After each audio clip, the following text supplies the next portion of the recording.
BarbacoaCore, a podcast network. What is up, everybody? Welcome to the X Lives podcast. I am your host, Patrick C. Huerta. On this podcast, we talk about our present, our future, and more importantly, our past. The good, the bad, and the fuzzy. Stories from our X lives. Like, share, and subscribe on whichever platform you use to listen to the podcast. Follow the BarbacoaCore Podcast Network on Instagram and Facebook at BarbacoaCore. All the links to most of our podcast platforms can be found on the website www.barbacoacore.com. Any questions, comments, or to share your stories from your past on the X Lives podcast, send emails to xlivespod@gmail.com. Thank you for listening. I hope you enjoy these episodes. This is X Lives.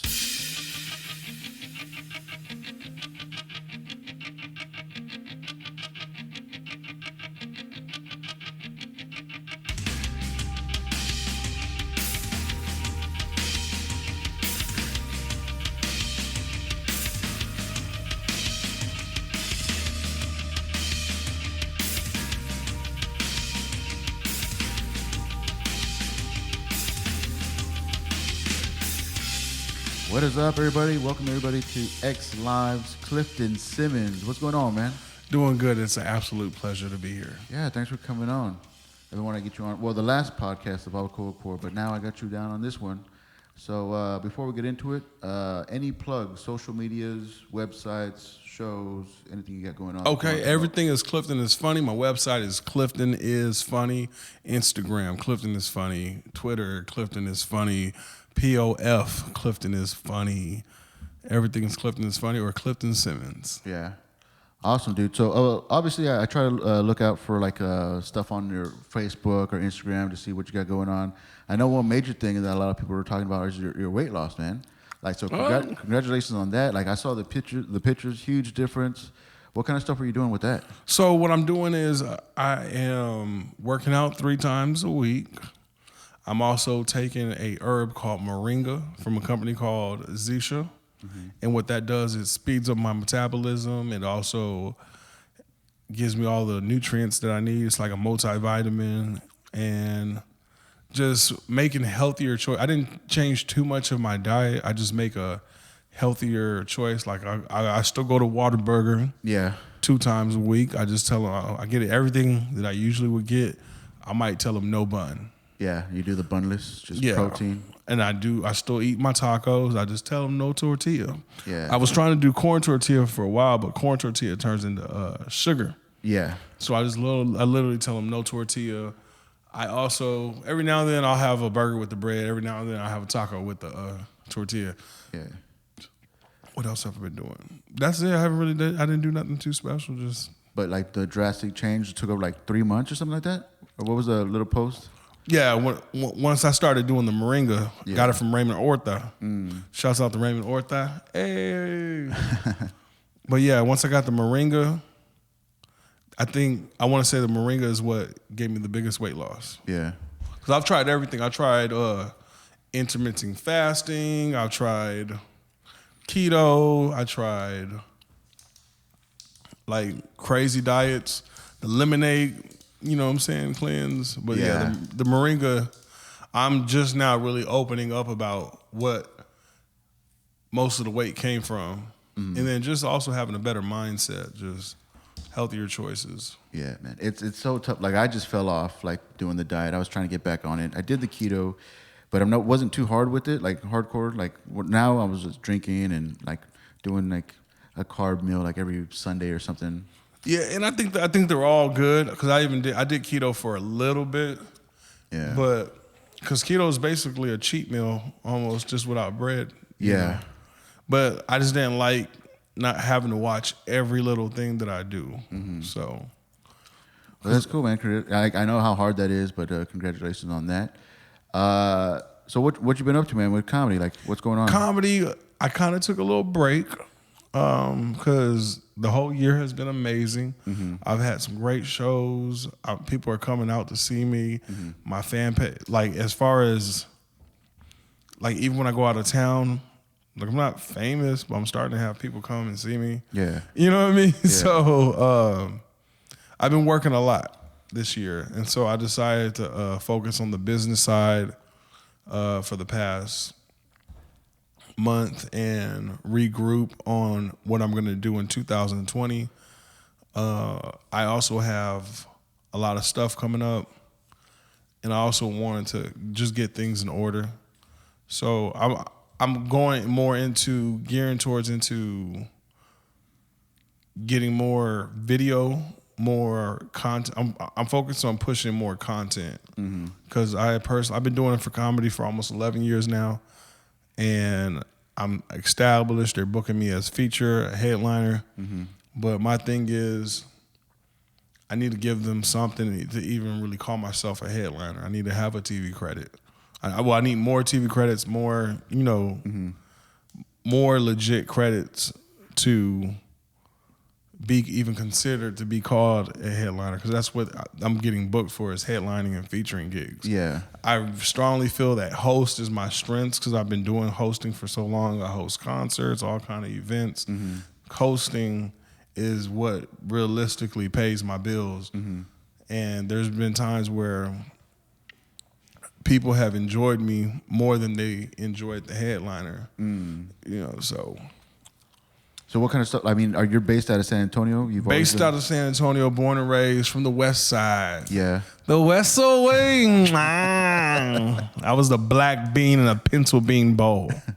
But have you gone out like to LA or New York? Yeah, I did New York. I toured all New York with the Hodge twins, and I'm really big in New Mexico. I've done New Orleans. I've done stuff in the Midwest, and Texas. I'm very established in Texas. The next place to go is California.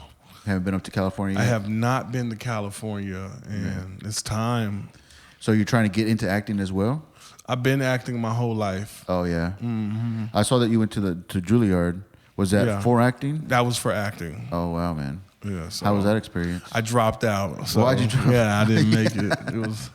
I was trying to be a dope boy. How long were you there though? I was there for a year and a half, and I made some connections.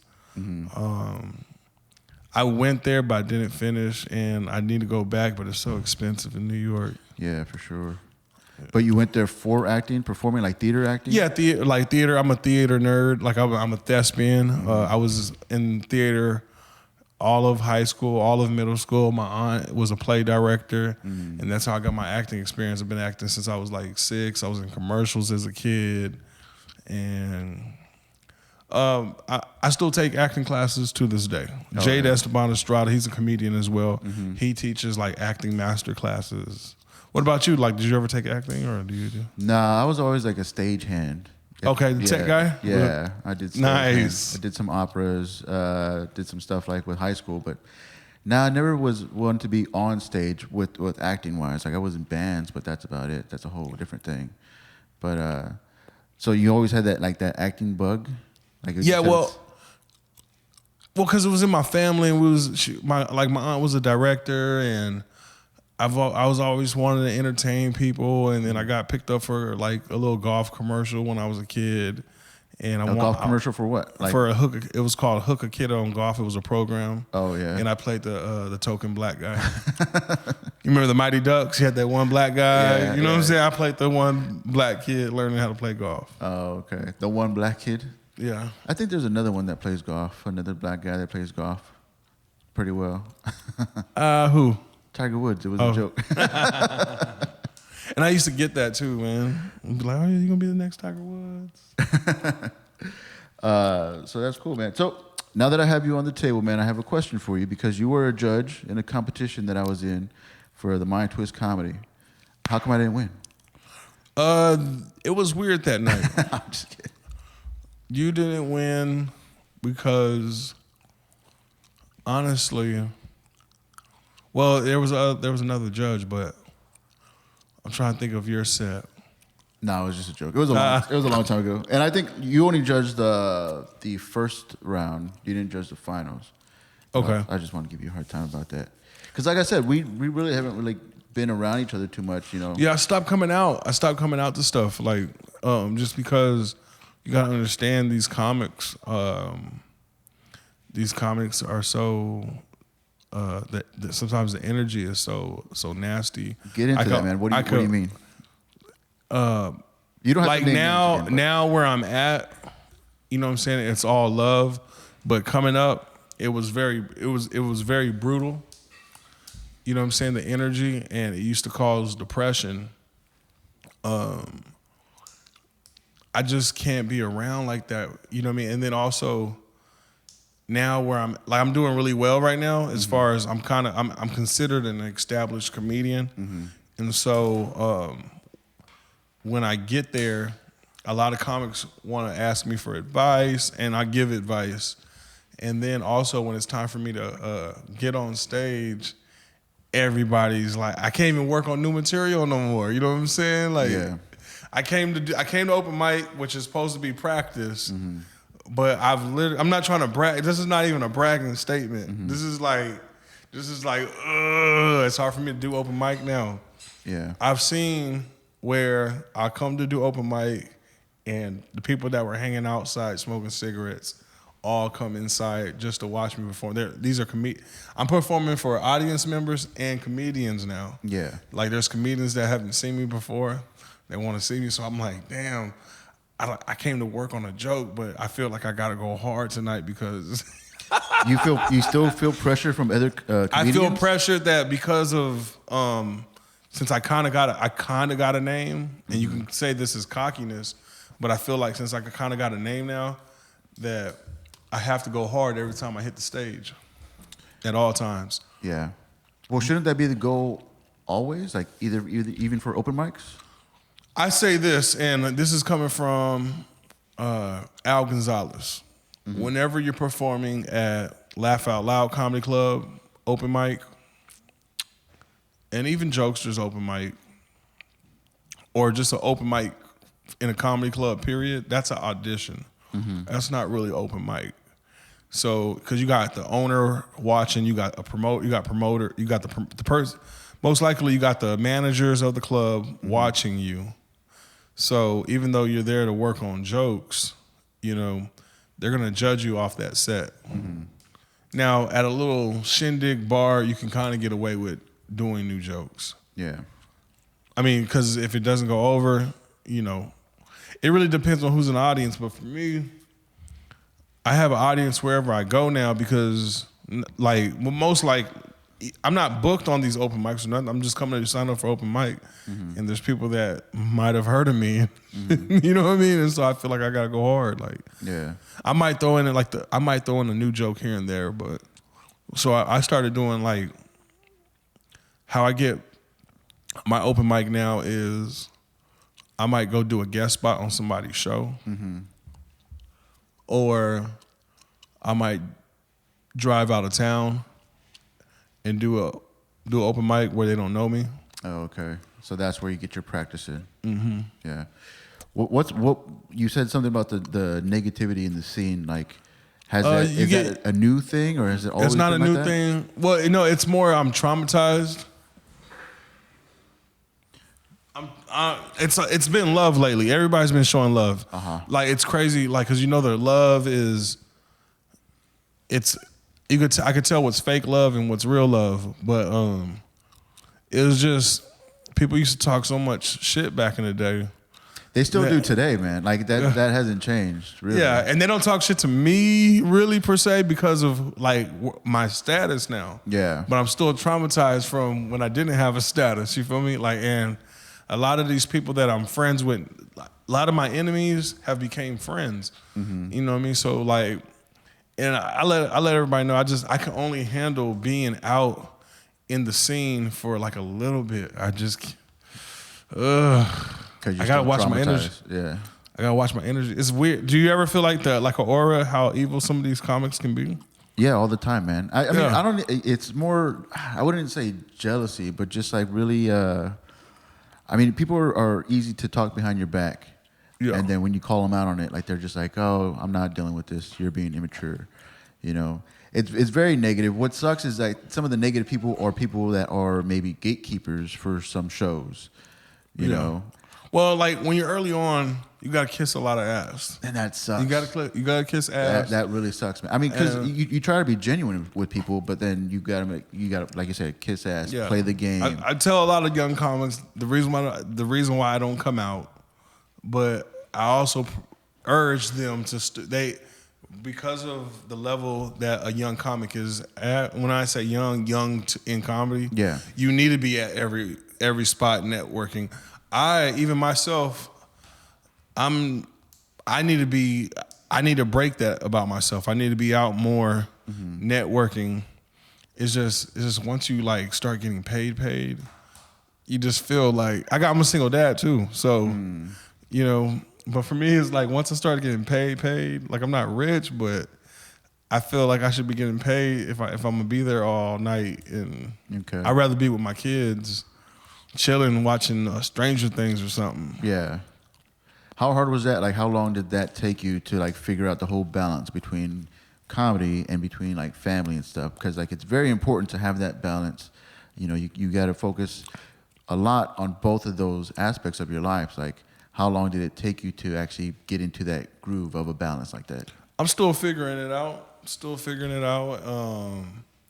It's more. I have days that I do comedy, and I have family time where I put the phone down, and that's all we do. Yeah. You know what I mean? Like I don't book no shows on that day. Like I want to say once or twice a month, and then I work my schedule. Comedy is usually at night.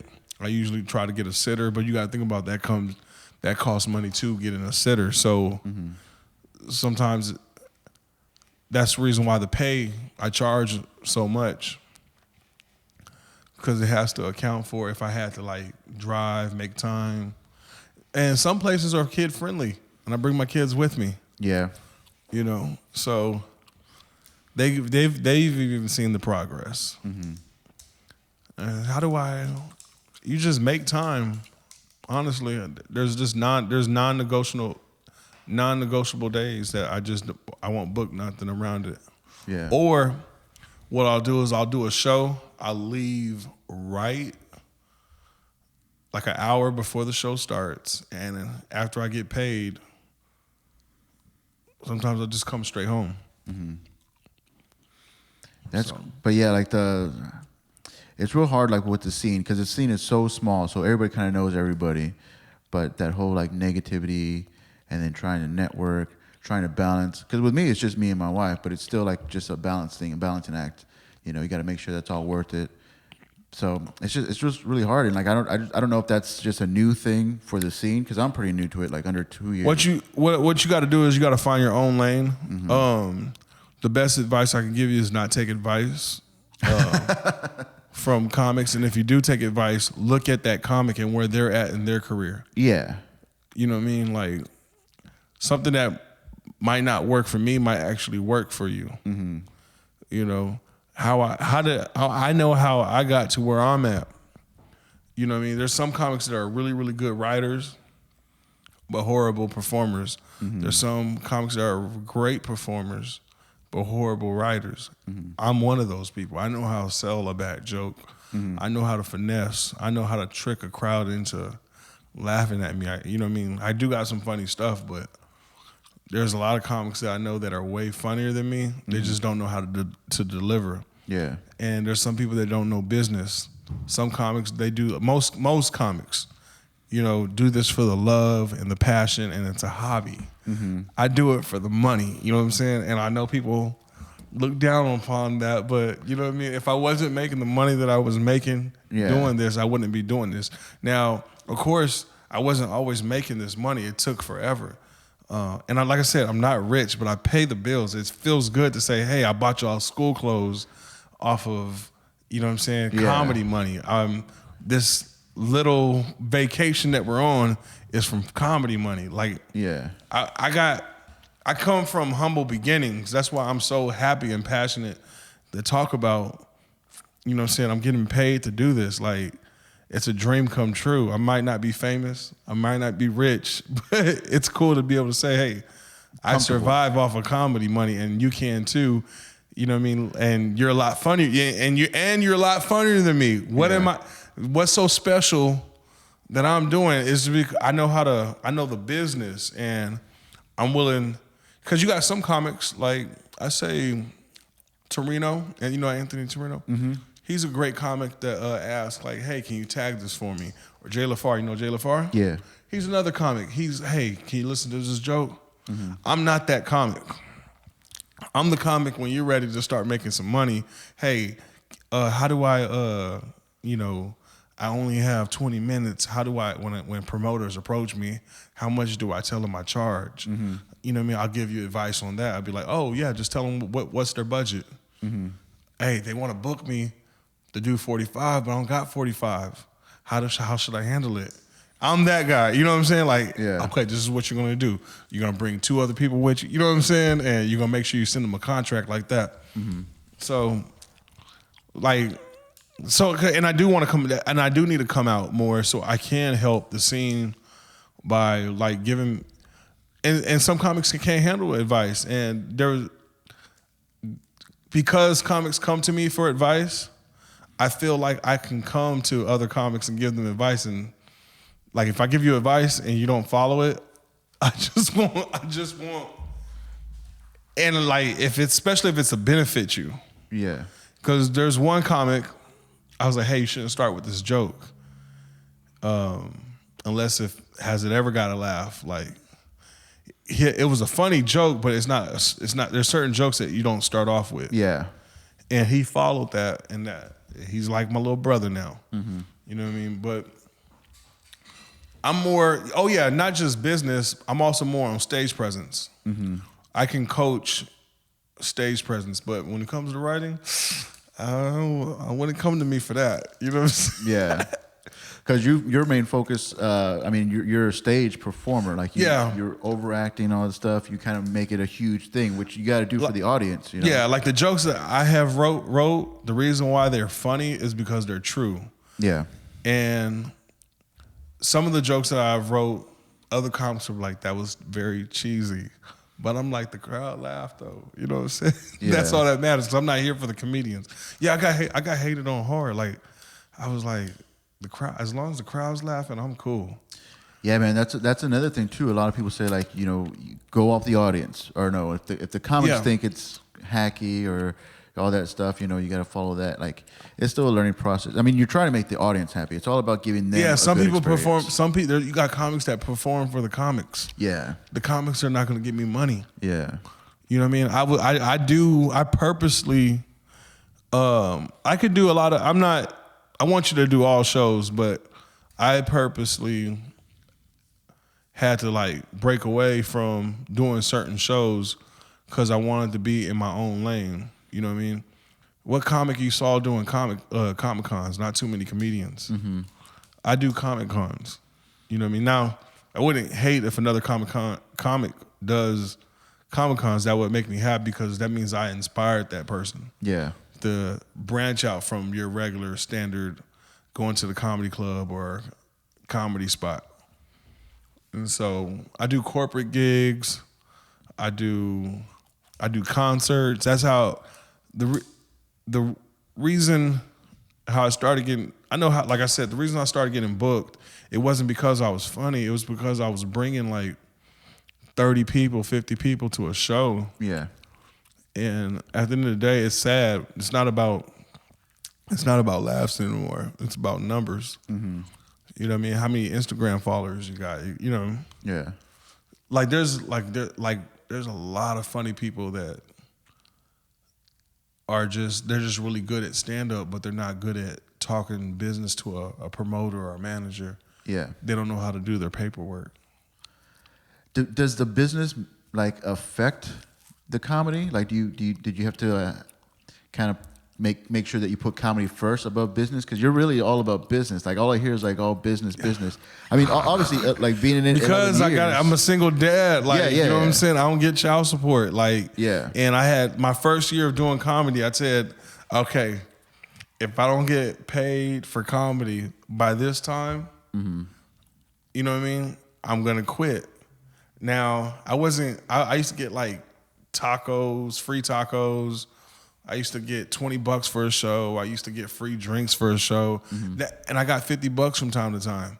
That was I went through that a long time. If I was to start comedy right now, at this very moment, I would not be doing comedy. Like the stuff that I did, the stuff that I went through, the strides that I had to sacrifice, and I'm talking like if I'm blowing up. I'm not even blowing up, but you know what I'm saying? The strides I would leave a good job to go perform out of town in a small town for $200 one night. It wasn't like I was going to be a regular for one night, $200, leaving a good paying job. Yeah. When I come back home, I'm probably not going to have a job type stuff. Yeah. I would never, I'm 31 years old. I would not do that today. I was in my 20s. I was living at my mom's house. Not that there's nothing wrong with living at your mom's house, because I just recently moved out. You know what I'm saying? I was paying bills. Yeah. But what I'm saying is, for new comics, it's a sacrifice. Like, you gotta kiss. I was kissing ass too, you know. Another thing I was doing, I wasn't getting booked like how I wanted to get booked, so I would put up my paycheck money and bring a celebrity down. You know what I mean? And when I did that, people were like, "Oh shoot, he's getting shows." What? They'd be like, "Oh, They saw me. I would go. My cousin was the head bartender at Alamo City Music Hall, and so they would put me in as the host. And then when they put me in as the host, I would do jokes in between there. That's how I was getting my stage time. And it wasn't a comedy crowd, so that gave you an honest. They weren't there for comedy, but I had them rolling. So that put me on the level, and then promoting my own shows put me on the level. That's why I have so much respect for Irma. Irma, she started doing. She's still a comic, but she started her own comedy thing. The Mind Twist comedy. Mind Twist comedy, and she created her own lane. And now she's able to come back to the comedy club. You know what I mean? Oh my gosh. Yeah. I went straight through the comedy club route. And I like the fact that some people can't do both. Some people are bar comics. Some people are comedy club comics only. Yeah. Some people are black crowds only. I like the fact that I'm able to cross over. Like as far as material, like clean like shows, or like what do you mean the difference of? I can get away with. I can go to a bar crowd and do my thing. Yeah. And I can go to a comedy club crowd and do my thing. Some people will never ever be able to do both. And there's nothing wrong with not being able to do both. Now, I wish I could do more. I get booked for corporate gigs and I get booked for clean events. But I'm very edgy, so I don't take too much clean stuff. I put it all in my contract. I urge you to go on YouTube or my social media and look at material upon signing this contract, because so they're not surprised about what they get. About what they get, because I like to go what's borderline. Like I like to take them there to the point where it's like I'm just very edgy. So yeah. So, but how's that work with corporate? Because don't they want you to be clean, or like? I'll throw it the way how I write up my contract. I know people don't really read contracts. Yeah, but they signed it. They signed it, so I can't get in trouble. And then I just don't. I already, even without, I don't cuss in my act. So, but what I do is I get a little sexual, but I don't say anything. Innuendos. Yeah, I don't say anything sexual. Yeah. So that's where I get my argument. Let me see who's on my little Instagram. Oh, you're live right now? Yeah, doing the live thing. My 2 followers. Yeah. And that's important too, right? The whole like social media, trying to do like live videos. Is that like promotional? Does that help you promotion wise? Are you watching that? Yeah, shouts out to B. Michelle. We doing a show November 9th at Breathe Lounge. And shouts out to everybody that's watching me. Social media, it's a what's up, Fine Tracks or Fine F Stemic. Hey. Social media is very important now. It's I got friends in LA that tell me that. Yeah. They're not out there right now. Like, you know how we have our own scene here? Mm-hmm. They said the people out in the LA scene, only people that are getting booked is people that got followers. Yeah. So people that could put asses in the seats. Yeah, because I was thinking about moving to LA. Is that still on the table? What I'm gonna do is the only way I'll move to LA if I already have like a deal. I'm not gonna move to LA and like try to thug it out. Do the hustle again over there. Yeah, they said that's done. Yeah. If you go to LA, you better have like something already ready to go. Like you already. Like now, what I am gonna do is I'm gonna go to LA and audition for stuff, and then if I get callbacks, then yeah, I'll make them move. But yeah, it's too expensive. People are living in tents and stuff. So I mean, but you know that's a business aspect, doing the social media and all that stuff. You were also doing like a YouTube show, right? Like your own kind of podcast type of thing. Kind of. Is that for promotional tools? Are you like you're trying to get into that as well, right? Yeah, I want to get into it. That's more like KSAC, Kens. I want to be like get the whole Where's Klepto type show. Yeah. If I did that, oh my gosh, I don't have to stop. I hustle outside of comedy. Yeah. I got a lot of jobs. I'm a wedding officiant. I do tech support for Apple. They about to fire me pretty soon. I also do drive for Lyft. Yeah. Side hustles. Man, I have a lot of side hustles, Like I said, I'm a single dad. I'm hungry. I need and then the comedy, like I said, the comedy's been paying really well. Like, yeah. I would say if I want to describe my comedy career to you, I make what I would make if I had a part-time job, like a really good part-time job. Mm-hmm. Yeah. I mean, it's humble, but I mean, it's still taking care of stuff. But yeah, it feels good. Like I'm cool with that. Like, yeah, if I could make it maybe a little bit more, yeah, for enough sure. to like be comfortable quitting all my jobs. Yeah, I'd be. So a while back, I know that you had somebody, I forget who messaged you about somebody possibly stealing a joke of yours. This happened a while back. I don't know if you remember that. Yeah, and the person who they were talking about, he's like my protege. Like, oh, okay. He never heard my joke. He was new in comedy. Oh, okay. So And just by a chance, he kind of. No, there's no way he could have heard that. Oh, okay. What are your stance on that? Like about calling people out, because that's a new thing coming up too. About not only being accused of being a joke thief, but like actually being a joke thief yourself. I mean, like, what is your stance on that, and how'd you handle that one? I've been accused of stealing jokes before. Some stuff can be hacky. Like the way how you can avoid being called a joke thief is be original. Like everybody has a joke. Some stuff, I think if the joke is word for word, then yeah, that stuff is stolen. But the person that everybody was hitting me, the joke that you're probably talking about, I've been doing that since I started comedy, and everybody was hitting me up like, "Oh, this dude's doing your joke." Yeah, okay. And I was getting mad at first, and then when I finally saw him do the joke for myself, I was like, and then I knew him. I didn't know what happened was I saw something in him, and I didn't know he was the one that everybody was talking about. Yeah. It just said a black dude. His name is Eric. I'm gonna even name drop him. His name is Eric, and I keep up with Eric. You know what I mean? There's no way he didn't steal that joke. You know what I mean? Well, not just him directly, but just like the whole overall concept of joke thieves. Or joke thieves.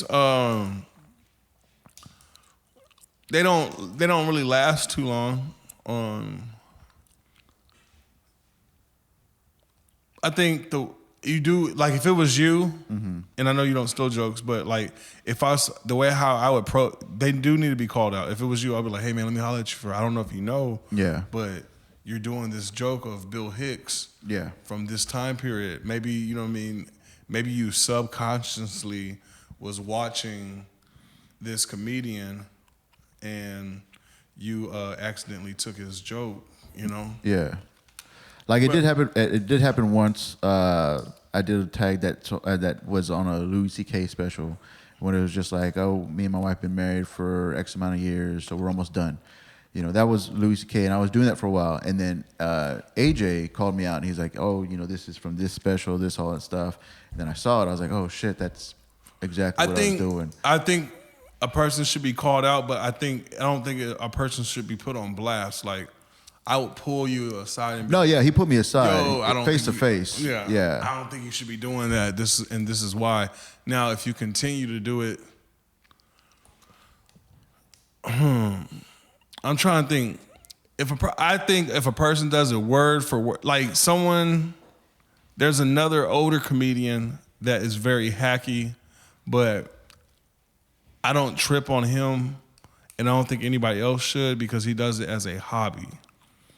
You know what I'm saying? Oh, okay. This one comedian that I'm talking about, the reason why I wouldn't trip is because I would never ever lose a gig to him ever in my life. So it's not affecting me. You know what I'm saying? Okay. And I know he's doing it it's a retirement. You know, it's his retirement thing. So yeah, man. Like and there's one guy, I mean, like he was like calling out a bunch of people because he got somebody tried shouting him out about stealing a joke, and it was a whole big mess.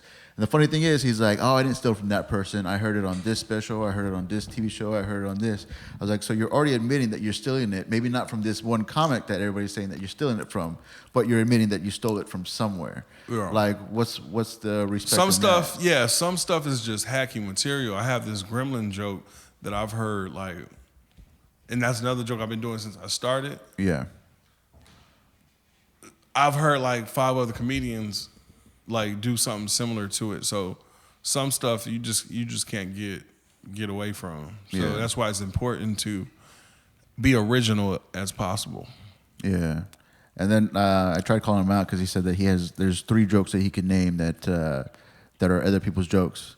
I asked him to name them, and he just unfriended me on Facebook. I was like, okay, man, like, there's a way to go about it, but I mean, you can't be calling people a thief and not actually having the proof of it. Like, if it was brought to me, like how AJ did, I mean, he proved a point. He said the comic, the special, and maybe subconsciously it had happened. You know, I said because I do believe that can happen. Oh yeah, for sure. Because it was just a tag, and how I got it was I did the Kill Tony show, and just in the interview part, like he mentioned, like how long have you been married, and I said yeah, so we're almost done, and the crowd laughed. I was like, oh, that's a good tag or whatever, not realizing it was a Louis C.K. one. And that shit happens. It's just linear thinking. You know what I mean? Like common thinking or whatever. Like everybody has kind of thoughts like this, just throwaways. But no, but I just remember that happened. I never followed up, but you said that guy's like your protege, so like you kind of know. Yeah. I guide him. You know what I mean? I don't claim everything he do, but you know, when he needs, I critique him. Yeah. Because some comics are sensitive. You can't just go. What happened was so many comics was coming to me for advice that I would show. You know how I show up to open mic every blue moon. Mm-hmm. You know what I'm saying? Let people know who's the hardest nigga in the city. You know what I'm saying? There's been times where I have went up to people and tried to get them advice, and they got offended by it. And so that's something that I also work on. Like, it's just because I love comedy so much.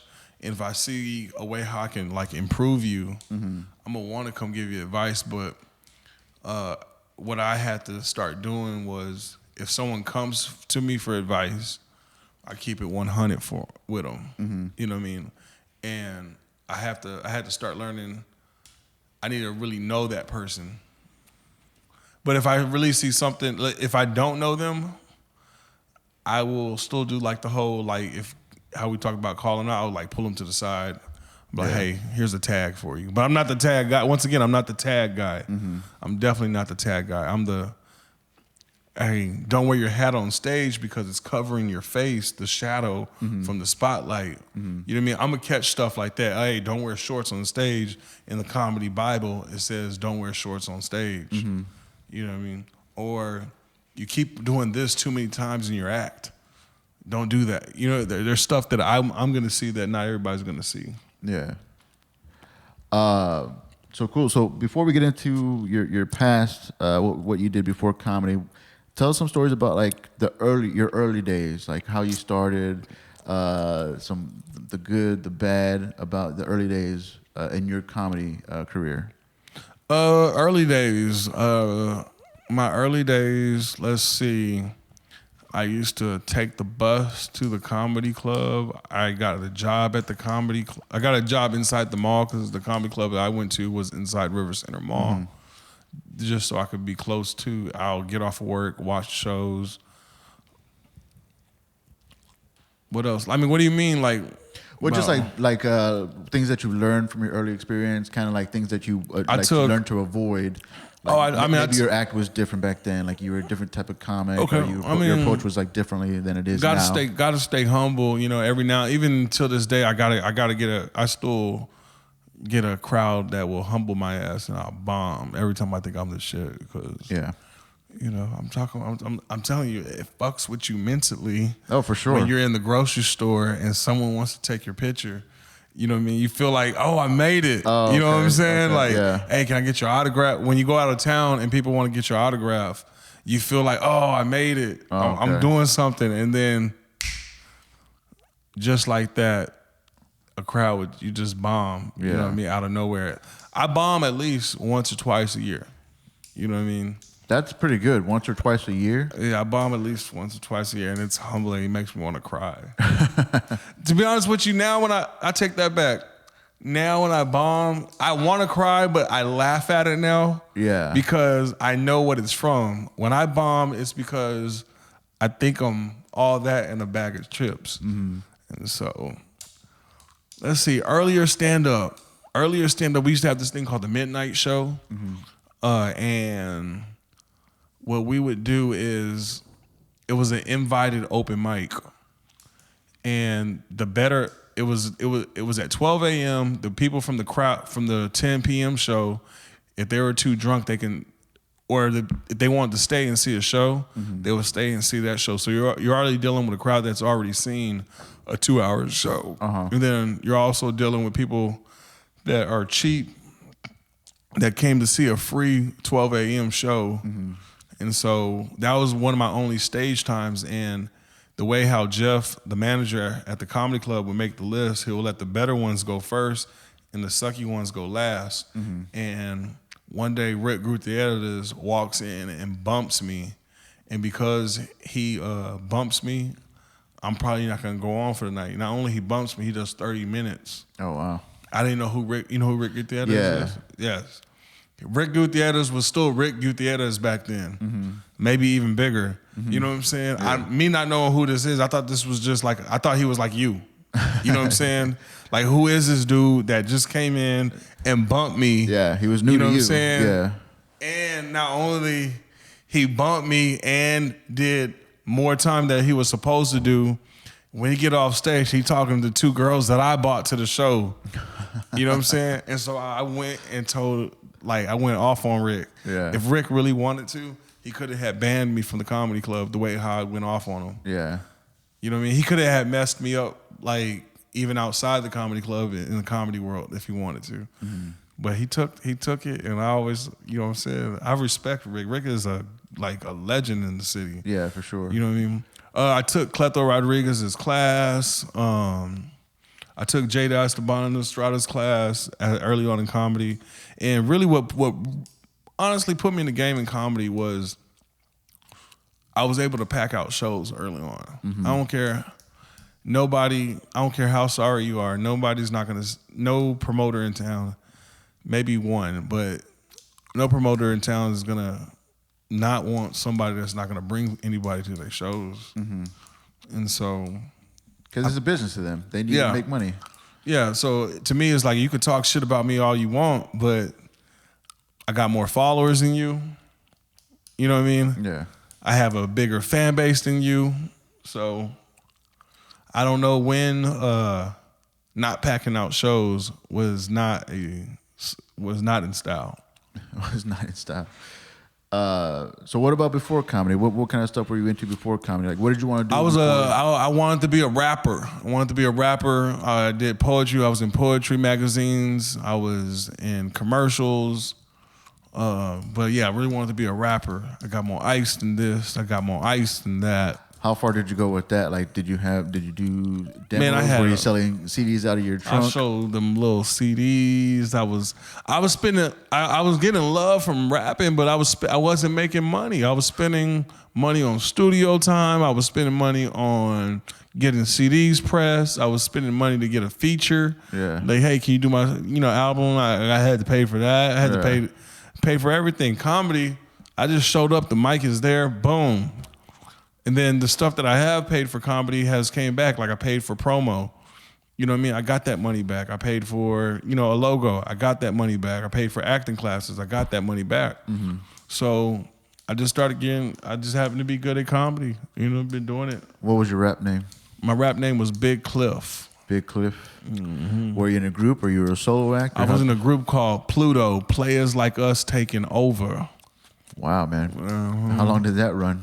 That ran like a good high school years, like a good 4 years in high school. We still have like little reunions and shit. Yeah. I don't know. Like I still kind of rap. Like I freestyle. I'm the freestyle king of San Antonio. Yeah, I saw you did that on the... That's an actual fact. I think I go hard. I personally think I can freestyle harder than the average rapper in San Antonio.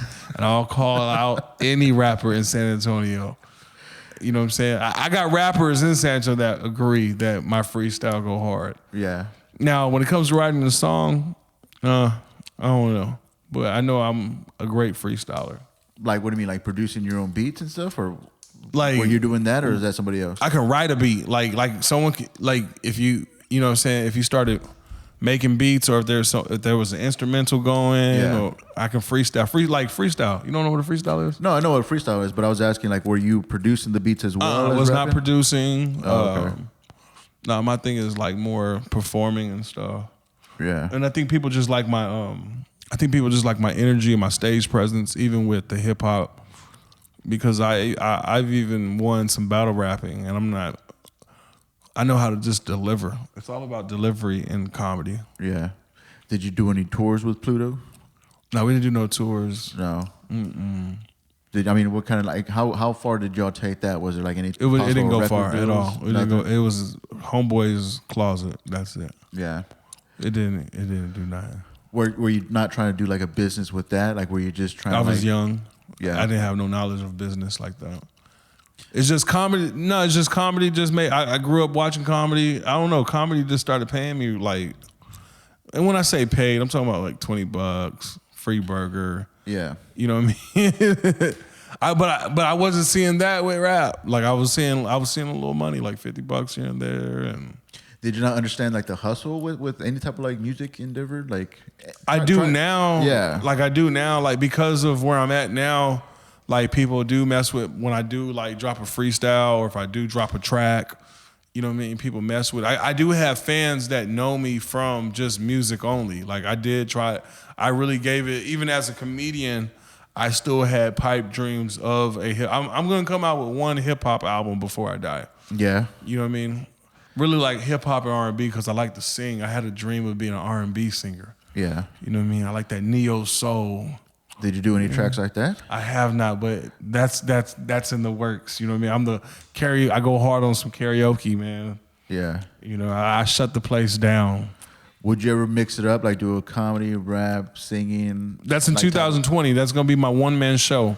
It's gonna be like a comedy special. Did you see that Adam Sandler special? Yeah. It's gonna be like that. It's not like a special, but it's gonna be like a one-man show. Like I'm gonna do acting, poetry, music, and comedy, all in one show.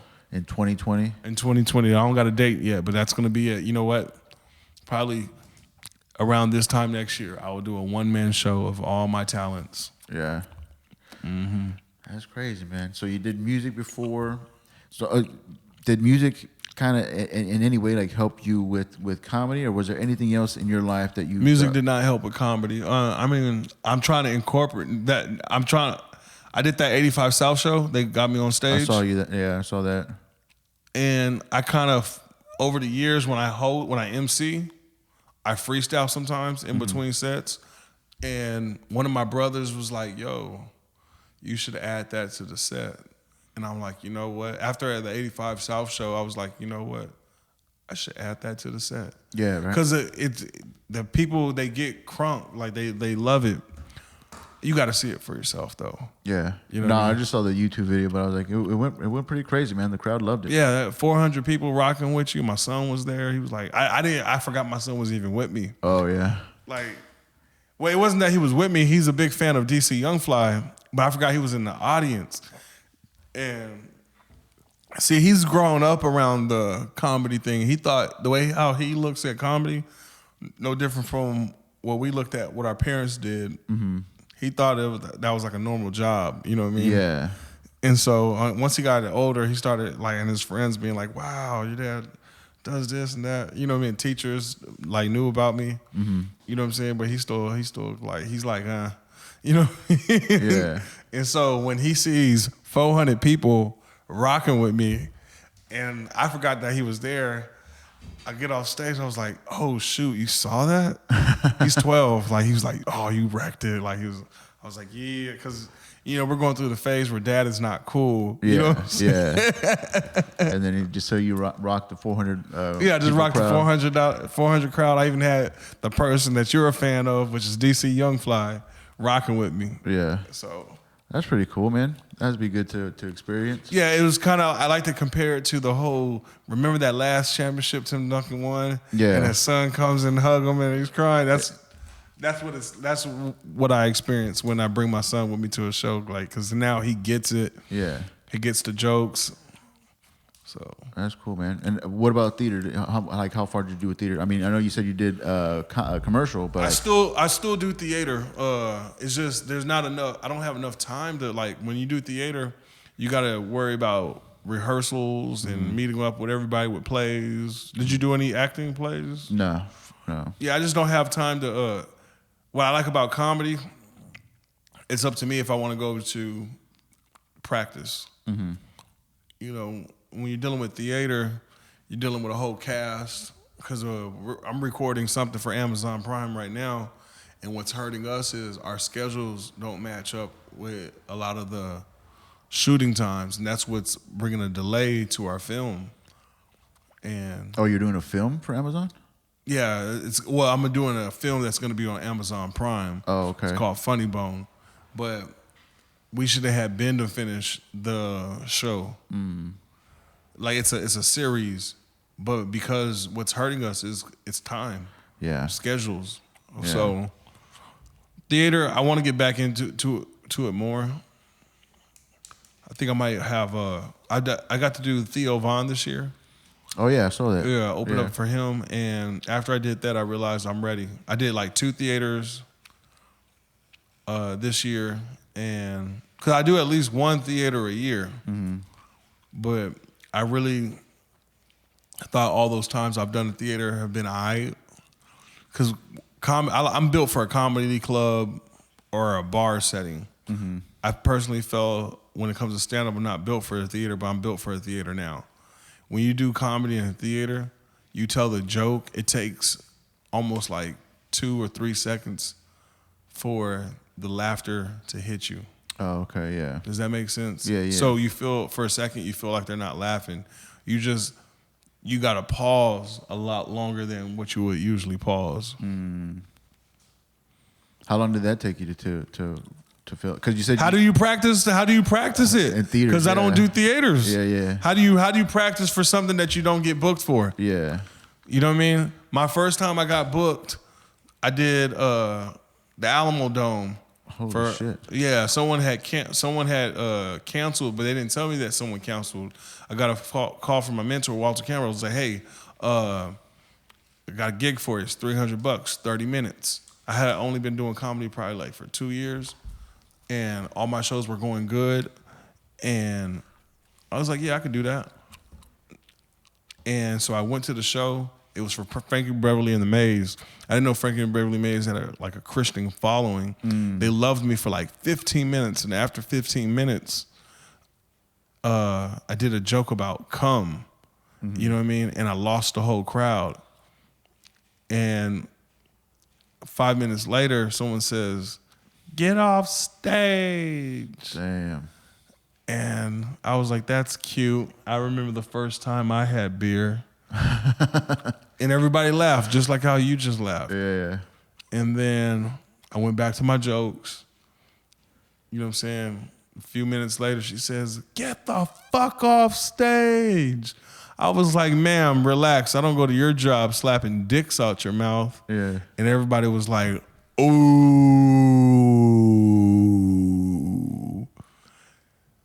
Boo." I got booed, but I didn't get off stage because I knew if I got off stage that they're not going to pay me. You still This finished is the 30 300. minutes? Yeah, I finished the 30. Can you imagine? It's one thing to get booed off stage and you just walk off, but I'm getting booed and I'm still doing jokes. Yeah. And I still got paid. It sucked while it was going on. It felt shitty afterwards. But as soon as they paid me, oh my gosh, it was lovely. But the Alamo Dome, man, Jesus. And then, because it was like 3,000 people there. And so I was like, damn, this is embarrassing. Yeah. I had anxiety. I felt like people were going to be at the grocery stores. Hey, that's that dude that got booed off stage. That's it. Yeah. And sometimes, and it did have, I had anxiety from it, but also it was actually happening. Yeah. People would be like, hey man, some people were like, hey, we were laughing. What happened was, other people just thought it would be funny to boo. You know what I mean? So, and then so I did that one. I had made sure I went to perform at the Bottom Exchange right after that and did good. And then I did the Lila Cockerel Theater 3 times, and I done good both times. But the very last time I did the Lila Cockerel Theater, I killed that bitch. And when I did the Majestic Theater, I killed that bitch. And I'm not, once again, I'm not bragging. Because I can't say the first 2 times I did the Lila Cockerel Theater, I can't say, oh yeah, I killed. I just did good. I did all right. Yeah. I did it enough for, okay, he was funny. I did enough. Yeah. But when I did the two theaters I did this year, I murdered it. Yeah. So That's cool, man. So, I mean, the few times that I've seen you perform, you have that red smoker's jacket. Is there a thing behind that, or is it just coincidence that I see you in that when you it's go a up? coincidence because I can't even fit that jacket no more. I lost too much weight for it. It looks like a blanket. I need to get it hemmed up. Yeah.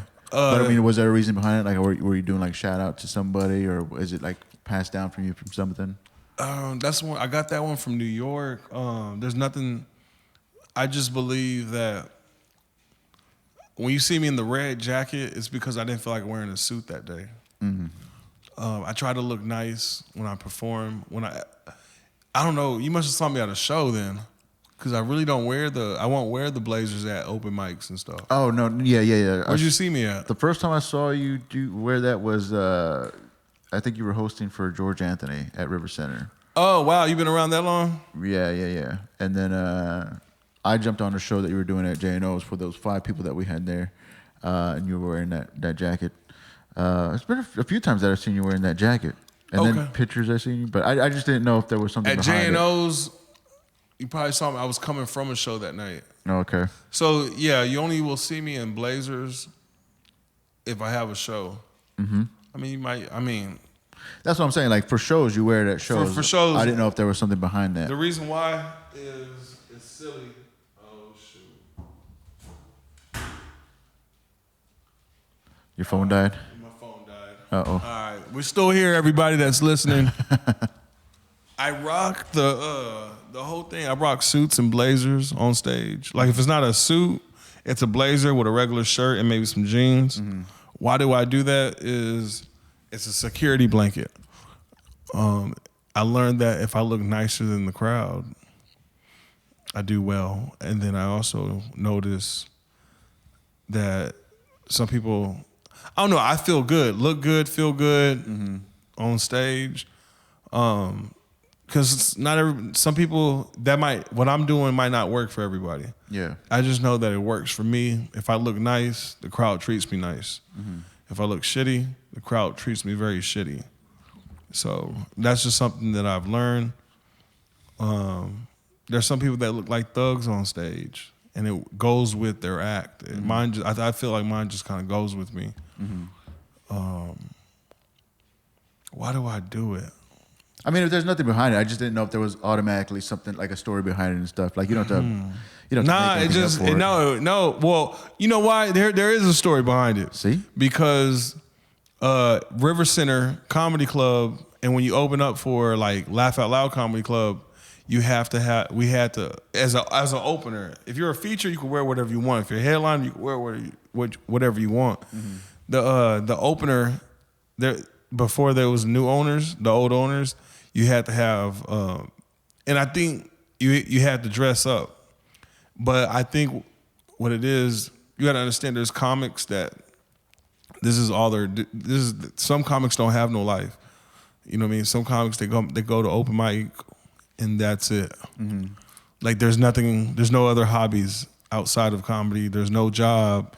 They stay at home. No, I'm not lying. This is a true statement. No, I believe you. And so they don't have no other clothes. And so you book this person is really good and he's talented, but he doesn't know how to dress. So I think what they were doing is they went ahead and just made it mandatory. Just say, hey, you have to wear a collared shirt when you open. That's what my honest truth. I think that's what that was really about. Some comics just did not know how to dress, but I just noticed I get a better reaction and they treat me like if I'm famous when I dress up. like it's a good luck charm type of thing. Like my thing is if I look better than you. You know what I'm saying? Like what? You know what I mean?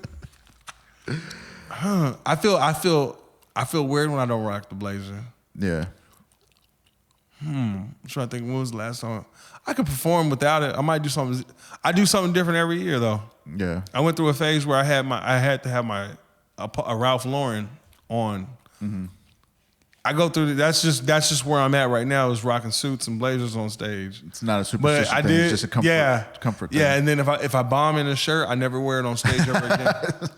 I either throw it away or I use it as a clean up the house shirt. That's funny, man. Well, cool. Anything else you want to mention before we sign off? I got a show November 9th. I got a show November 15th. I got a show November 23rd at Breathe Lounge. Okay, and they can find this. Give them out your social media, your website. Clifton is funny. Stuff, yeah. Clifton is funny. Everything. Just Google me, Clifton Simmons. Clifton is funny. All right, man. Thanks for coming out, dude. This was fun. Hey. Laters.